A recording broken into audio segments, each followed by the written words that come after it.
Расте бројот и на новодиагностицирани и на критични пациенти со западно-нилска треска. Од 10 хоспитализирани со Вест Найл вирусот на клиниката за инфективни болести, 3 се на респиратор.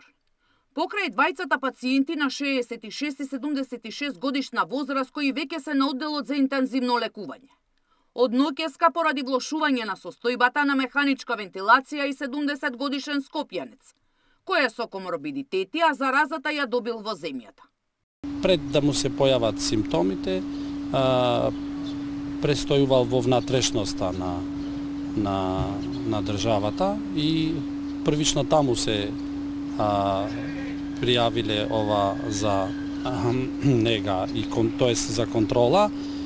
Пациентот од таму префрлен после неврологија, од неврологија од 29.7. е хоспитализиран на инфективна клиника.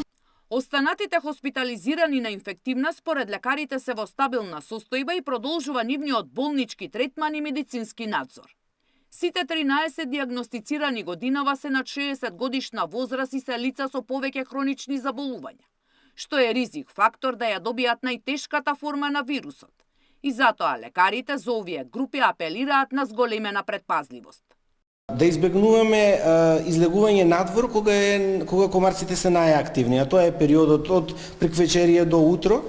Ако веќе мора да излегуваме надвор, да користиме репеленти, односно средства за заштита од комарци во облик на креми, на спреови, на лосиони, има најразлични производи на пазарот.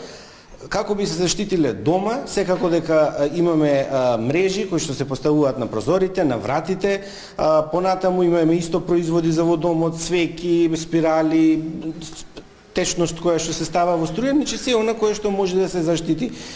Западно-нилската треска предизвикува тешка форма само кај 1% од заразените, додека останатите поминуваат или без симптоми или со лесна клиничка слика.